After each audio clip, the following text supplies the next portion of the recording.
आज हम पढ़ने वाले हैं क्वांटम संख्या। क्वांटम संख्या होता क्या है? क्वांटम संख्या बहुविकल्पी प्रश्नों में अक्सर 2 से 3 नंबर में हर साल पूछा जाता है। ठीक है, हर साल ये जो है कि हर साल आपको एग्ज़ाम में आता है। ठीक है, आज हम जानेंगे क्वांटम संख्या होता क्या है। क्वांटम संख्या किसी परमाणु में उपस्थित इलेक्ट्रॉनों की स्थिति तथा उनके ऊर्जा स्तर को प्रदर्शित करता है। ठीक है, उनके ऊर्जा स्तर को प्रदर्शित करता है। अर्थात हम कह सकते हैं कि हर क्वांटम संख्या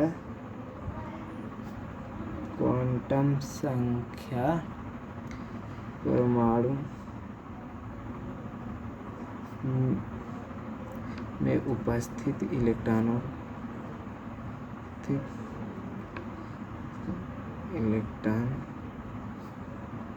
के कोष या उपकोष तथा के चक्रण एवं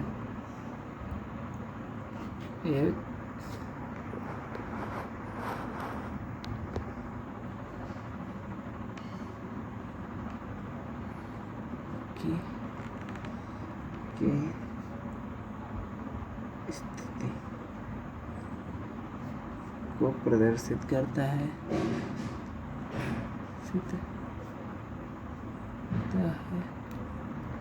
अर्थात क्वांटम संख्या क्या होती है? क्वांटम संख्या किसी भी परमाणु में उपस्थित इलेक्ट्रॉनों की स्थिति तथा उनके ऊर्जा स्तर को प्रदर्शित करता है। अर्थात हम कह सकते हैं ये कि जो इलेक्ट्रॉन होते हैं वो किस उपकोष में है, किस कोष में है, उनके चक्रण क्वांटम क्या है, वो किस प्रकार से स्पिन कर रहे हैं, इन सबको प्रदर्शित करता है। अब बारीक से जानेंगे क्वांटम संख्याएं कितने प्रकार की होती हैं।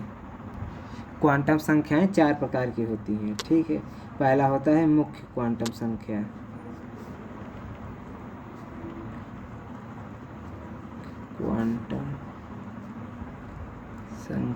ठीक है, पहला होता है मुख्य क्वांटम संख्या। दूसरा होता है द्विघातिक क्वांटम संख्या। हमारा तीसरा होता है चुंबकीय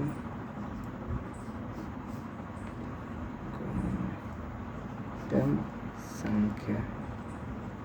और ये चौथा होता है चक्रण क्वांटम संख्या।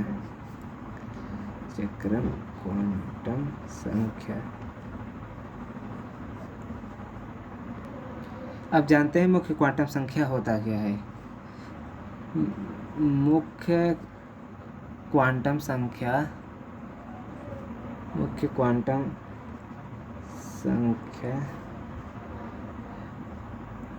परमाणु में उपस्थित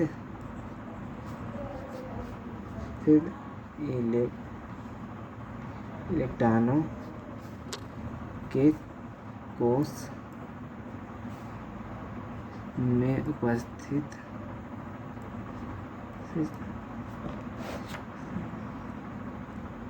इलेक्ट्रॉनों की स्थिति को प्रदर्शित करता है। यानी इसका कहने का यह मतलब है कि हमारे जो मुख्य क्वांटम संख्याएं होती हैं वो सेल में उपस्थित यानी कोष में उपस्थित इलेक्ट्रॉनों की स्थिति को प्रदर्शित करता है कि हमारे वो किस उपकोष में है। ठीक है, किस कोष में है, उसके लिए कोष यल के यम एन होता है। ठीक है, इसे हम एन से प्रदर्शित करते हैं।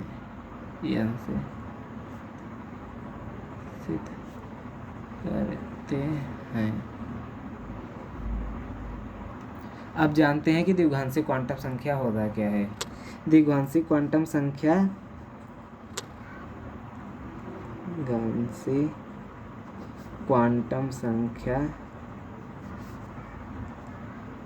परमाणु में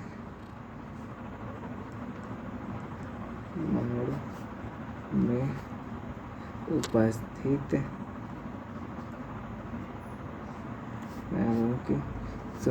परमाणु में सेल के कोश में उपस्थित इलेक्ट्रॉनों के स्थिति को प्रदर्शित करता है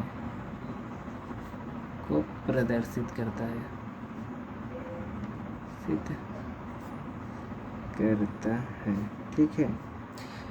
द्विघांसी क्वांटम संख्या होती क्या है? द्विघांसी क्वांटम संख्या वो संख्या होती है जो किसी भी परमाणु में उपस्थित है, ये बताता है कि किसी भी परमाणु के किसी भी उपकोष में उपस्थित इलेक्ट्रॉनों की कैसी स्थिति है उसको ये प्रदर्शित करता है। हमारे ये उपकोष कौन कौन से होते हैं? S, P, D, F. ठीक है, तो एस के लिए 0 होता है, पी के लिए 1, डी के लिए 2 होता है, 3 के लिए इसका एक फार्मूला भी होता है n-1। n-1 से आप द्विघांसी क्वांटम संख्या आसानी से निकाल सकते हैं। इसे हम यल से प्रदर्शित करते हैं। ठीक है, इसे हम यल से प्रदर्शित करते हैं। ठीक है, इसे हम यल से प्रदर्शित करते हैं। अब जानते हैं चुंबकीय क्वांटम संख्या क्या होती है। चुंबकीय क्वांटम संख्या वो संख्या होती है जो परमाणु में उपस्थित इलेक्ट्रॉनों को बताता है कि ये हमारे चुंबकीय है कि अनुचुंबकीय, उसको ये प्रदर्शित करता है। ठीक है, और ये हमारे जो चक्रण क्वांटम संख्याएं होती हैं ये परमाणु के सेल तथा उपसेल में उपस्थित इलेक्ट्रॉनों के स्पिन को बताता है कि वो हमारे क्लॉकवाइज मूवमेंट कर रहे हैं कि एंटी क्लॉकवाइज हैं, इसको ये प्रदर्शित करता है। अब जानते हैं कि चुंबकीय क्वांटम संख्या को कैसे प्रदर्शित करते हैं। चुंबकीय क्वांटम संख्या को यम से प्रदर्शित किया जाता है, यम से प्रदर्शित करते हैं। ठीक है, और ये जो होता है ये -L से 0 से +L तक। ठीक है, ये समझ में नहीं आ रहा होगा अभी। ठीक है, ये क्या होते हैं अभी बता रहे हैं आपको। और ये चक्रण क्वांटम संख्याएं क्या होती है? चक्रण क्वांटम संख्याएं स्पिन को बताती हैं। अगर इस प्रकार से हमारे, जैसे ये हम यस ब्लॉक ले लेते हैं। ठीक है, यस सेल, यस कोश के ये हमारे S2 कोश के यस सेल, यस उपकोश के लिए। ठीक है, अगर हमारे इस प्रकार से इलेक्ट्रॉन लटके हों, ठीक है, नीचे की तरफ, तो हमारी ये जो है कि इसको 1/2 माइनस में लेते हैं। ठीक है, अगर इस प्रकार से हमारे इलेक्ट्रॉन ऊपर की तरफ हो, उसका एरो ऊपर की तरफ हो, तो इसे हम प्लस से डिनोट करते हैं 1/2। ठीक है, अगर इसमें पूछ दिया कि हमारा मुख्य क्वांटम संख्या क्या है, हमारे सेल कितने हैं, हमारा सेल 2 है, तो हमारा यहाँ पे 2 हो जाएगा। ठीक है, यहाँ पे 2 हो जाएगा, ये हमारा मुख्य क्वांटम संख्या n = 2 हो जाएगा। ठीक है, बारी बारी से अब समझते चलते हैं और हर एक टॉपिक पे क्वेश्चन को हल करते चलते हैं। एक बार फिर से आप सब लोगों का रिवीजन करा देते हैं।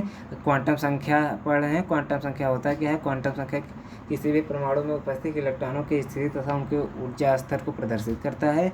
और ये 4 प्रकार के होते हैं: मुख्य क्वांटम संख्या, द्विघांसी क्वांटम संख्या, चुंबकीय क्वांटम संख्या, चक्र क्वांटम संख्या। मुख्य क्वांटम संख्या क्या होती है? मुख्य क्वांटम संख्या किसी भी सेल में उपस्थित इलेक्ट्रॉनों की स्थिति को प्रदर्शित करता है, तथा ये द्विघांसी क्वांटम संख्या किसी भी सेल में किसी भी उपसेल में उपस्थित इलेक्ट्रॉनों की स्थिति को प्रदर्शित करता है। चक्र क्वांटम संख्या जो ये चुंबकीय क्वांटम संख्याएं होती हैं, ये उपसेल में उपस्थित इलेक्ट्रॉनों को चुंबकीय तथा अनुचुंबकीय को प्रदर्शित करते हैं। और ये चक्र क्वांटम संख्या जो होता है वो स्पिन को प्रदर्शित करता है कि क्लॉकवाइज है कि एंटी क्लॉकवाइज। ठीक है, अब ये बताएं, ये इसे एन से प्रदर्शित करते हैं, इसे एल से, इसे एम से, और इसके लिए एस, पी, डी, एफ प्रदर्शित किए हैं। इसके लिए 0 होता है, 1, 2, 3 होता है। ठीक है, और इसके लिए एक फार्मूला भी होता है n-1 = L। ठीक है, और ये मुख्य क्वांटम संख्याएं L के m तक होते हैं। और ये चक्र क्वांटम संख्या इसे हम यस से प्रदर्शित करते हैं। ठीक है, यस का 1/2 प्लस 1/2। ठीक है, अब कुछ क्वेश्चन को हम हल कर, जैसे ये क्वेश्चन नंबर पहला है, इसमें दिया है कि सोडियम Na के 9वें इलेक्ट्रॉन के चारों क्वांटम संख्या याद करने के लिए। आपको पता होगा सोडियम का परमाणु क्रमांक कितना होता है? 11। ठीक है। तो 1s2 2s2 2p6 10 हुए 3 2 1 ये आ रहा है। ठीक है, ये हमारे एस ब्लॉक के तत्व हैं, ये एस ब्लॉक के तत्व होता है। ठीक है, और सोडियम एक ऐसी धातु होती है जिसे हम चाकू से भी काट सकते हैं। ये अपवाद में आता है। अक्सर आप जानते होंगे कि धातुएं जो होती हैं वो ठोस होती हैं, कठोर होती हैं, लेकिन हमारा ये सोडियम और कैल्शियम, सोडियम और पोटेशियम ऐसी धातु हैं जिसे हम चाकू से भी काटा जाता है। ये बहुत मृदु होती हैं, इसे आप चाकू से आसानी से काट सकते हैं। और ये बहुत क्रियाशील भी होती हैं। इनमें मिट्टी के तेल होता है जिसे कैरोसिन कहा जाता है, उसमें रखा जाता है जिससे क्रिया ना करें। ठीक है, अब अपने पॉइंट पे आते हैं, जानते हैं इसमें क्या दिया, 9वें इलेक्ट्रॉन। ठीक है, इसमें 2 4, ठीक है, 9वां इलेक्ट्रॉन किस सेल में जा रहा है। ठीक है, ये देखिए पी के लिए 1 2, ठीक है, 9वें इलेक्ट्रॉन। पी में 6 होते हैं, हुंड के नियमानुसार भरेंगे। ठीक है, 6, इसमें देखिए 4 इधर हो गया, 5 6 7 1 8 9वें, यानी हमें इसकी जिक्र कर रहा है, इस इलेक्ट्रॉन के जिक्र कर रहा है, इसकी जिक्र कर रहा है। ठीक है, इसकी जिक्र कर रहा है कि ये हमारे इलेक्ट्रॉनों के चारों क्वांटम संख्याएं पूछ रहा है। पहले हम बारी से निकालते हैं मुख्य क्वांटम संख्या। मुख्य क्वांटम संख्या क्या होता है, थियरी तो आपको मैंने पढ़ा दिया है। मुख्य क्वांटम संख्या क्या होती है? मुख्य क्वांटम संख्या वो संख्या होती है जो किसी भी सेल में यानी कोष में उपस्थित इलेक्ट्रॉनों की स्थिति में बारे में बताता है। 21 उपकोष में है। ठीक है, एक किस उपकोष में है। ठीक है, यानी ये हमारे ये 21 कोष में है, ये दूसरे कोष में है, तो n बराबर हमारा 2 हो गया। और ये द्विघांसी क्वांटम संख्या जिसे हम एल से डिनोट करते हैं। ठीक है, एल से डिनोट करते हैं। और ये हमारे जो हैं एल से डिनोट करते हैं। और ये पी में 9वां इलेक्ट्रॉन जा रहा है। पी के लिए कितना होता है हम आपको बताए थे, एस पी डी एफ। ठीक है, 0 1 2 3।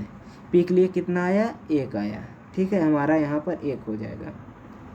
और इसका फार्मूला भी था एल बराबर n-1। ठीक है, तो ये एल होगा, एन का मान कितना है, 2 है, इसमें से 1 कम कर माइनस कर दो, एल बराबर आ गया 1। ठीक है, ये हमारे ये क्वांटम संख्या निकल गई, द्विघांसी क्वांटम संख्या निकल गई। ठीक है, और हम आगे चलते हैं इसी के साथ। ये क्वेश्चन में 10वां इलेक्ट्रॉन कहा है। ठीक है, क्वेश्चन में 10वां इलेक्ट्रॉन कहा है। ठीक है, इस प्रकार से हो गए। और हम चलते हैं मैग्नेटिक क्वांटम संख्या निकालने के लिए। मैग्नेटिक क्वांटम संख्या बताए थे जब केवल 1 इलेक्ट्रॉन होंगे, एक के लिए हमारी जो ये चुंबकीय क्वांटम संख्याएं होती हैं उसे देखिए एल 0 + एल, यानी कितना हो गया, 1 0 -1 1। ठीक है, इस प्रकार से रहता है। और हमारे ये जो यम का मान कहाँ पर आ रहा है, 0। चुंबकीय क्वांटम संख्या हमारी 0 हो गई। और हमारा चौथा क्या है, स्पिन क्वांटम संख्या, चक्रण क्वांटम संख्या। ठीक है, चक्रण क्वांटम संख्या निकालते हैं यस, इसे हम यस से प्रदर्शित करते हैं। और ये इलेक्ट्रॉन हमारे देखिए नीचे की तरफ लटका है, इसके लिए हम बताए थे क्या रखते हैं, इसके लिए -1/2। हमारी चारों क्वांटम संख्या आ गए, मुख्य क्वांटम संख्या, द्विघांसी क्वांटम संख्या प्लस चुंबकीय क्वांटम संख्या प्लस चक्रण क्वांटम संख्या। और दूसरा क्वेश्चन कह रहा है कि ऑक्सीजन के 5वें इलेक्ट्रॉनों के चारों क्वांटम संख्या को बताने के लिए। ठीक है, चारों क्वांटम संख्या। अब चारों क्वांटम संख्या निकालेंगे कैसे, पहले ऑक्सीजन का परमाणु इलेक्ट्रॉनिक विन्यास निकाल लीजिए। 1s2 2s2 2p कितना हुआ, 4 8 हो गए। इसमें देखिए किस इलेक्ट्रॉन के लिए, 5वां इलेक्ट्रॉन हमारा कहाँ जा रहा है, यानी पी में जा रहा है। ठीक है। तो यहाँ पर कर लो पी में 3 होते हैं, ठीक है, 1 2 3 1 4, ठीक है। इसमें 5वां इलेक्ट्रॉन, ठीक है, 5वें इलेक्ट्रॉन के लिए कह रहा है। तो हमारे 4 यहाँ तक हो गए, 5वां हमारा इलेक्ट्रॉन ये हो गया, ठीक है। क्वेश्चन में ये नहीं कहा है कि ये पी उपकोष के चौथे इलेक्ट्रॉन के लिए, क्वेश्चन में ये नहीं कहा। क्वेश्चन में कहा है कि ऑक्सीजन के 5वें इलेक्ट्रॉन के क्वांटम संख्या निकालने के लिए, ठीक है, इसके बारे में जिक्र किया है। बहुत लोग रहते हैं कि ऐसे 1 2 3 4 यानी चौथा इसके लिए कहा है, नहीं, ये गलत है, ठीक है। इसके लिए कहा गया है चौथा इलेक्ट्रॉन निकालने के लिए, सॉरी, पाँचवां इलेक्ट्रॉन निकालने के लिए इसमें कहा गया है, ठीक है। और हम निकालते हैं कि इसके मुख्य क्वांटम संख्या क्या होते हैं। मुख्य क्वांटम संख्या आप आसानी से बता सकते हैं। मुख्य क्वांटम संख्या 2 हो जाएंगी और द्विघांसी क्वांटम संख्या L से प्रदर्शित करते हैं, ठीक है। ये कितना होगा, यानी इसके पी में है तो इसके लिए 1 हो जाएगा। और फार्मूला भी बताए थे n-1 L बराबर, ठीक है, ये फार्मूला भी बताया गया था। ये मुख्य क्वांटम संख्या हमारा निकल गया। और ये द्विघांसी क्वांटम संख्या, मैग्नेटिक क्वांटम संख्या, ये कितनी होती है, ये -L से 0 + L तक, -1 0 + 1 तक, ठीक है। तो हमारे किस में जा रहा है, -1 में जा रहा है, ठीक है, 5वां इलेक्ट्रॉन। और ये हमारे इसमें देखो ऊपर की तरफ है, यानी प्लस का 1/2 हो जाएगा। चारों क्वांटम संख्या बहुत आसानी से निकल गए, ठीक है। आपको जो मैं एक्सरसाइज दे रहा हूँ उसका आप चारों क्वांटम संख्याएं कमेंट बॉक्स में ज़रूर शेयर करें, ठीक है, सेंड करें। नाइट्रोजन के तीसरे, ठीक है, नाइट्रोजन के तीसरे इलेक्ट्रॉन के चारों क्वांटम संख्याएं, ठीक है, चारों क्वांटम संख्याएं, ठीक है। और ये हमारा पहला होगा, दूसरा होगा कि ये क्लोरीन, ठीक है, क्लोरीन के 12वें इलेक्ट्रॉन के चारों क्वांटम संख्याएं,